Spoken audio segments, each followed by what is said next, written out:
Musical shirt, huh? Got my basketball? Yo, Chad! Yeah, what's up? Hey, we got about 30 minutes before we gotta go to St. Gertrude. Thought you might want to play some one-on-one. Dude, listen, Brad, I gotta tell you something. I've been keeping this a secret for a while, but, you know, since I am your Asian twin from birth, and we share everything, I really gotta tell you this. Dude, I already know that you were switched at birth with my real twin. Oh. And what really tells me that is that your defense, when we play basketball, is about as bad as a wounded hyena trying to protect his cubs from a pack of wild lionesses. Dude, that's not what I'm talking about. I'm talking about going to St. Gertrude's. It's time I told you. I don't believe in God. For real? What do you believe in? Well, all I can tell you is that I don't think God exists, or that gods of any kind exist, or that really it's necessary to look outside of the natural universe for an explanation of nature. So, how did everything in the universe come about then? Well, let's see. Evidence of science is that laws and forces of nature, like the laws of gravity, the laws of motion, mass, and energy, well, those account for the universe as we know it, right? So in other words, math, physics, and biology show us that there really isn't a God behind nature. Instead, the universe came into existence with life and all from like a hot mass of energy at the moment of the Big Bang. But what about those things that can't be explained, like the state of the universe at the moment of the Big Bang, or conscious existence? Well, those things will inevitably be explained by science, but I mean, take a look at all the advances that science has made so far. I mean, it shows no signs of slowing down. And then think about all the things that were once considered impossible mysteries centuries before, but, you know, they've been explained by scientific knowledge. Oh yeah? So how did the universe get so big and complex? Oh, well, that's a good question, actually. And because I wrote this skit, I have an answer to that. Okay, so let me see. Right here. So from the moment of the Big Bang, from the beginning of all time, the laws of nature just took their own course, and the universe expanded and evolved. Yeah. Did you also think about writing what you would say if I asked what caused the Big Bang? As a matter What came before? Read your script. What came before time began and before the laws of physics? All right. As a matter of fact, I did write that. Let's see. Okay, here we go. As for what happened before the Big Bang and the beginning of time, and before the laws of physics existed, well, we honestly don't know, but we do know that all things require a beginning in nature. So if you say that God was the cause of the universe, you'll still have to explain what caused God. In the end, the universe exists now with as much matter and nothing more than what it contained 14.6 billion years ago. It's just that now things exist in different and more complex forms. Whoa. I don't know what to say to that. I'm just glad we're only reading lines from a script. And the actor playing you is about to explain why your position is so absurd. So, is there a response to Brad's atheist Asian twin, Chad? There are several flaws in his arguments, actually, but we're not going to have time to point them all out in detail. What myself and Matt are going to do is show some of the absurd and improbable consequences of Chad's beliefs. So first, if you think about it, the atheist is totally infatuated with science. What does it mean to be totally infatuated? Right? Infatuation isn't true love, right? It's being in love with the idea of a person. So it's to totally miss what that person is really all about, what makes that person interesting. So infatuation involves an unrealistic expectation of the person you're attracted to. Same goes for the infatuation of the atheist, Chad, with science.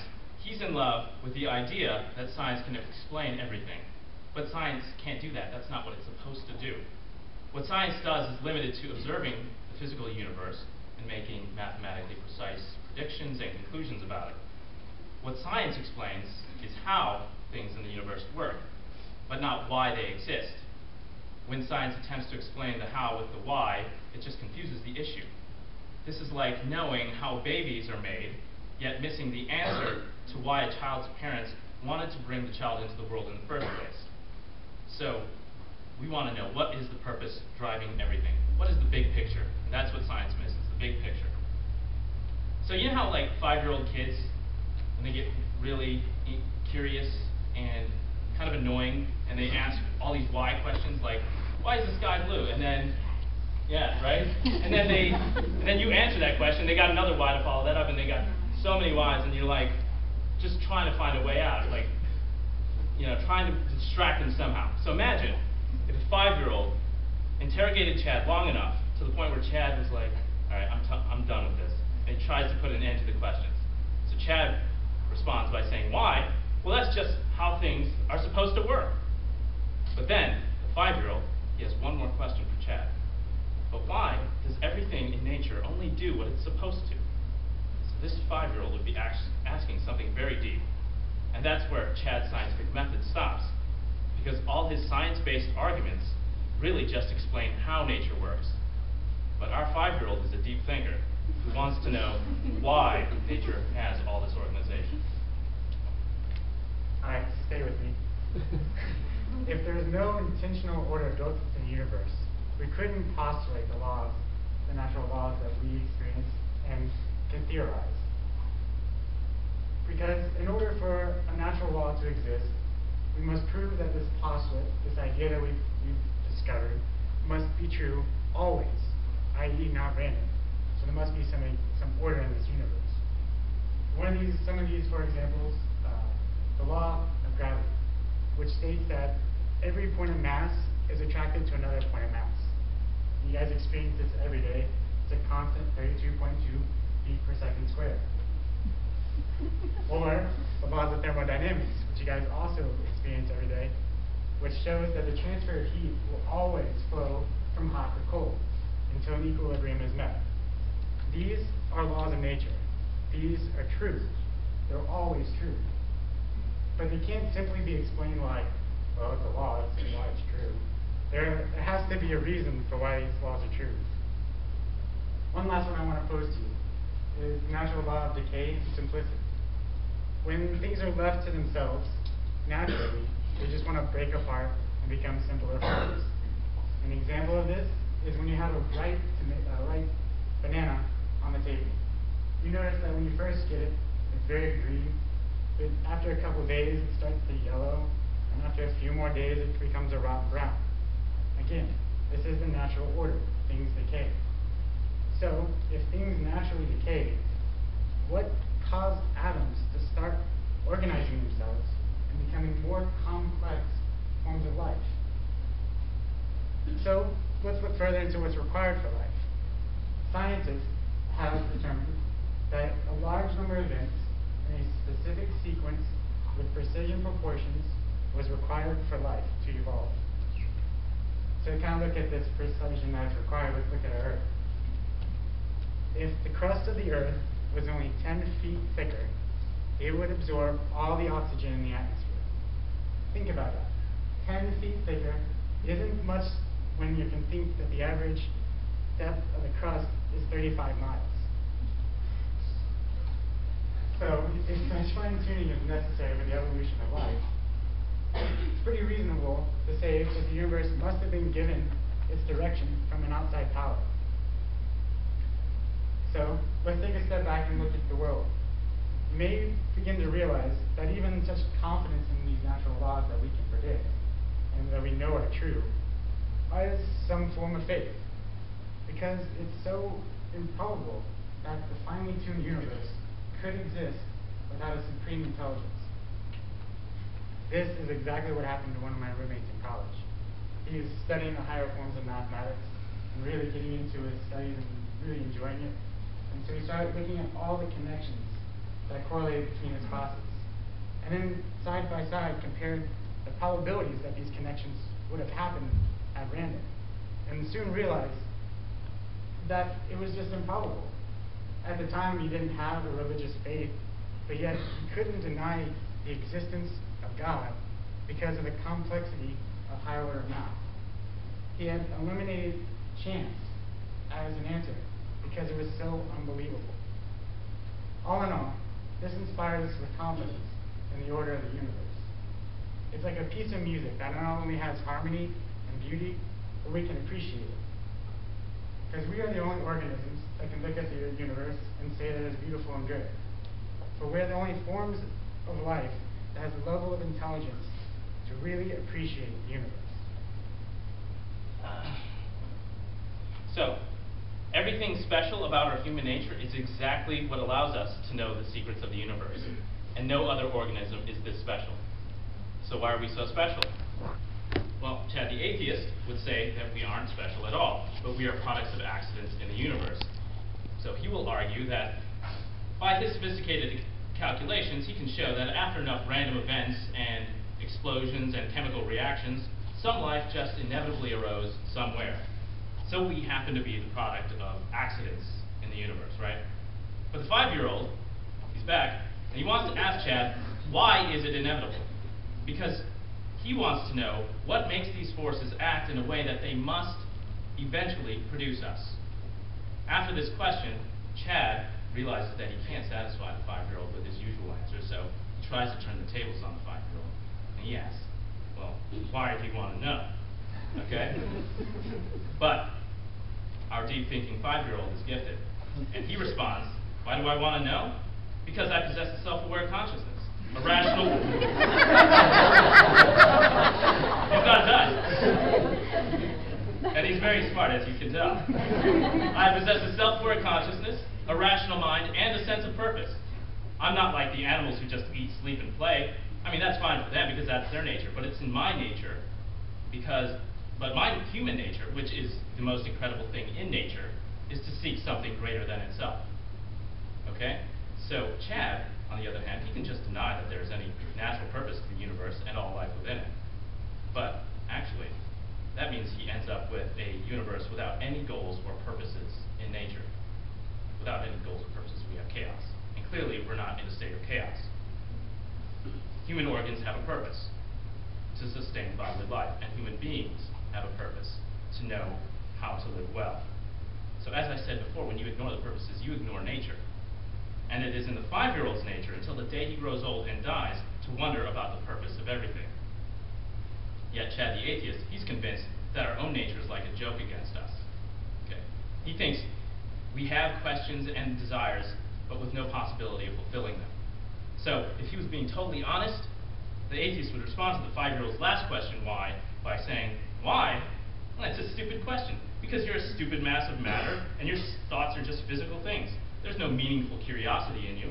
And I'm a stupid mass of matter just reacting to your stupid mass. Nothing matters but matter. Okay? So Chad just sees human relationships as just atoms interacting with other atoms. According to Chad, when two people kiss, it's not an expression of love between two people. It's something no more special than the mating behavior of two chimpanzees, really. When observing how the brain works, Chad doesn't see the human desire for truth, justice, or love. He can only see how the brain functions, not how the actual person experiences life.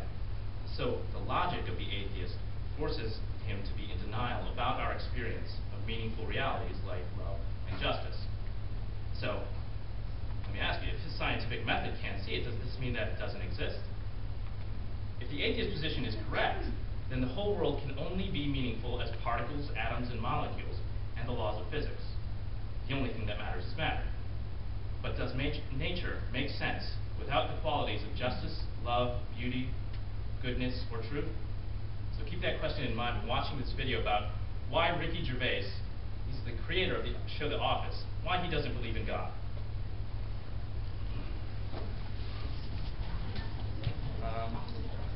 You got a signal?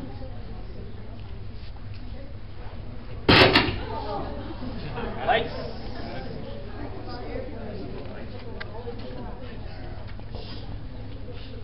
Audio?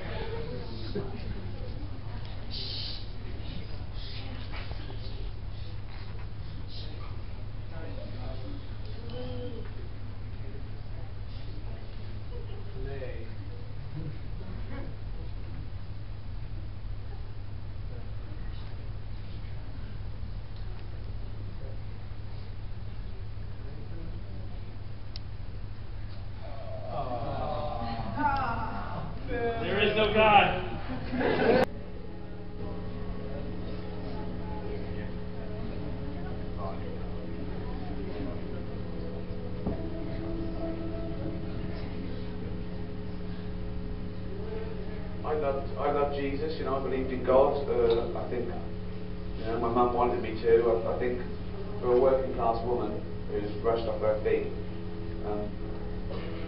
the most you can hope for is that their son they don't get killed in a barroom fight. And Jesus, I suppose, is an invisible, free babysitter. If I can't see you, someone's watching you, which is obviously misplaced. Very sweet, misplaced. And I was about 8, and I was doing something from the Bible, and my brother came in. He was older than me.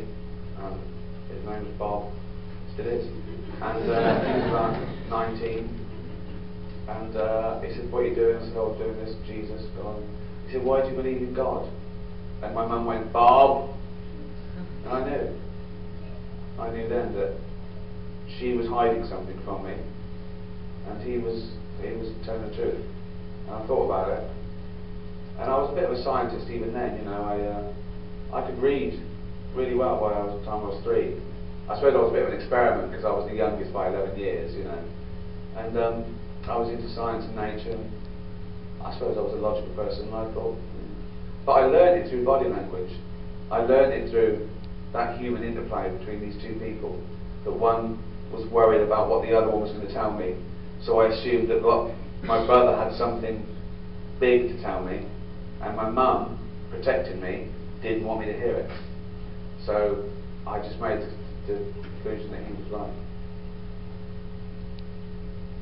No, I'm just being honest. I mean, I can't see there could be a God. I mean, spirituality and religion are two different things. Don't forget. I can't make myself believe something I don't believe. I wish there was a God. And I wish he was all the things people said he was, all powerful and kind and all that. But by definition, the impossibility is overwhelming to me. And then there's religions which use that truth for their own personal gain, and that's something else, and that's abhorrent and disgusting. Religious fascism is the only thing apart from animal cruelty that gets my blood boiling. But people believing in God doesn't worry me at all. I live by Christian values, I suppose. I live by, or any religious values that preaches forgiveness and do as you would be done by. And I just do it for different reasons. I do it because I think this is my only time on earth, and I should enjoy it and be part of it and celebrate it and be nice to everyone, because we're. All right, I'm going to stop it right there. There's about a minute left in the video, but you can go check it out if you want. So the main idea here is that God is a babysitter meant to keep people from behaving badly. I mean, this means that God is just an idea invented by people with good intentions, but he doesn't really exist at all. And Ricky, he said, at age 8, he discovered that God doesn't really exist by interpreting body language. But seriously, can body language really tell us whether the creator of all things visible and invisible doesn't really exist? I mean, I think it would be just as idiotic for me to say that, based on the bad breath of my 5th grade science teacher, the sun revolves around the earth, right? Okay. So, Ricky is committing the same mistake as an adult as he did at age 8 by believing that science can explain the existence of God. But what does Ricky actually believe in? So, from his talk about animal cruelty and his opinion about religious manipulation, he clearly appears to believe in justice as a real value, and he even says he believes in so-called Christian values. So he has a heart, and he's motivated by love and respect for others. Later in the video, he even says that a world without God is still beautiful, even to the atheist. So he also believes in truth, beauty, goodness, as qualities which are critical for his understanding of the universe. But where do his values come from? So if he is just the product of matter and the laws of physics, then his values are an illusion. If that's the case, then why doesn't he just act on every selfish desire he can get away with? Why not cheat, steal, lie, or even kill if nobody can catch you? I mean, if Ricky is being true to himself as a scientific atheist, then his beliefs really don't matter. He is just matter. But Ricky clearly believes that he is right to believe the things he does. So remember my question at the beginning. Does nature make sense without the existence of justice, love, goodness, beauty, and truth? Well, it seems that Ricky is saying, no, without these things, the universe doesn't make sense. So we would have to say, then it isn't true that the only thing that matters is matter. And then we have to ask, then what else is there besides matter?